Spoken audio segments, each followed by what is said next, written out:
Morning guys, Kelly here from the Beagle Lady. So I just want to talk to you about growling. So does your Beagle growl at you? Yes? Brilliant. That's really good. And it's not what you think. It's not your Beagle trying to be dominant over you, which is what a lot of people have believed and thought in the last decade or so. That's all been debunked. What's happening is your Beagle's trying to tell you something, and it's a communication skill that they use with dogs and they use with us, and it's us that's dealing with that situation incorrectly. So if a dog growls at another dog, that dog is actually the dog that's been growled at. If it's well socialised and knows its social cues and doggy etiquette, will back away, because the dog is trying to tell the Beagle, or the dog is trying to tell the other dog something, and usually it is, please leave me alone, I'm not ready to communicate with you, I'm not ready to engage with you, I'm scared, you're making me feel intimidated, I'm nervous. That dog should then back away and give that dog space if that's what that dog is trying to communicate. The other thing that dogs will do when they growl is resource guarding. So, you know, if they steal a tea towel, they growl at you. They're basically saying, no, this is mine. I've decided this is mine, so please leave it alone. And again, a dog will basically back away because it's realised that, you know what, this could actually end in a bit of an argument and I'm not really that bothered about that tea towel, so I'm going to back off. The thing that goes wrong is us. We make everything escalate. And what happens with dogs is, if they can't get their communication across, so basically if they can't get you to understand that their growling means please leave me alone, or this is mine, leave me alone, they start to up the ante, and that's when you get a dog that nips and bites. And that is when some people say to me, he launched himself at me with no reason whatsoever. And usually they're probably right, because what the dog's realised is that the lower communication skills they're trying to use on us isn't working. So they cut it out, they completely cut it out. When ideally they should be using an escalation ladder, which is low communication skills, and then they up it depending on what is happening. So what we do is we up the ante. You know, it's been previously taught to us, your dog growls at you, he's trying to be dominant, you have to take control of that situation. You know, get off my sofa, or give me back that, or smack, you know, that kind of thing. And that is completely the wrong thing, because if a dog did that to a dog, so if a dog growled at a dog and the dog went, no way, I'm gonna growl at you, and I have seen this in my daycare because I have dogs that haven't been very well socialised early on in life, it then escalates and then boof, bang, big massive fight. And that's why we're getting bitten, because eventually the dog goes, this person's not listening to me and I feel unheard, so I have got to bite.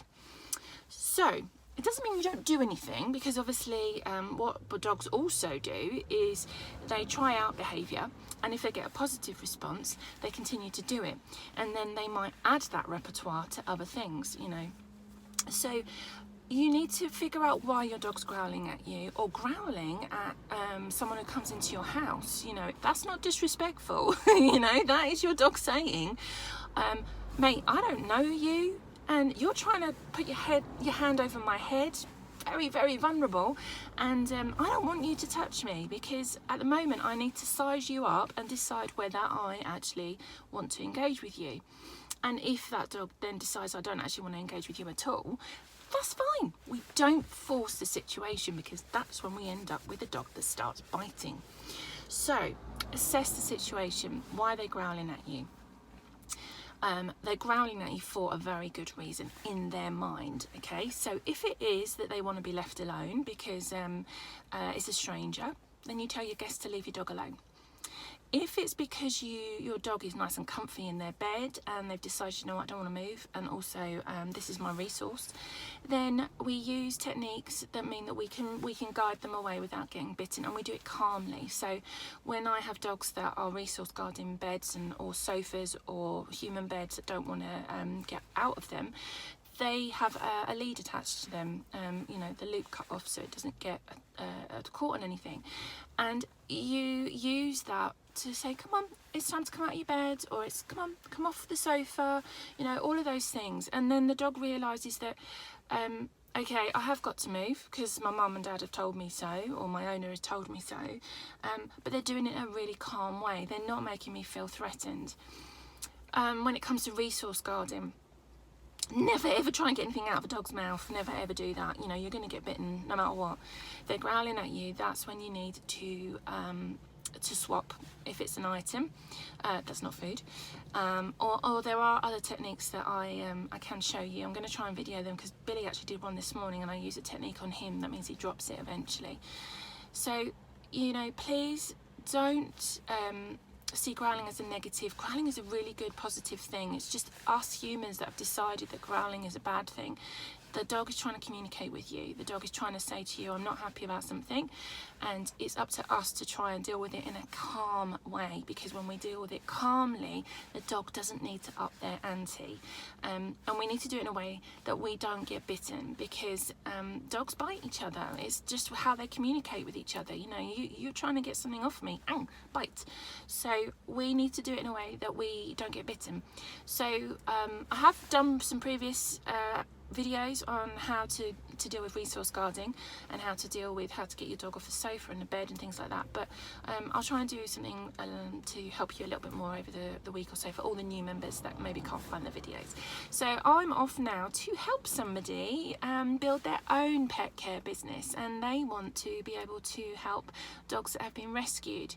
So I'm really pleased that she's asked for some help, and if anyone out there does need some help on behavioural qualifications, want to set up their own pet business, please get in touch, because I am more than happy to help you. There is enough dogs in this world to go around for everybody. There is no need to compete with anybody, and I don't compete with anyone, and I'm all about helping and sharing. So yeah, I'll speak to you later. See you later. Bye.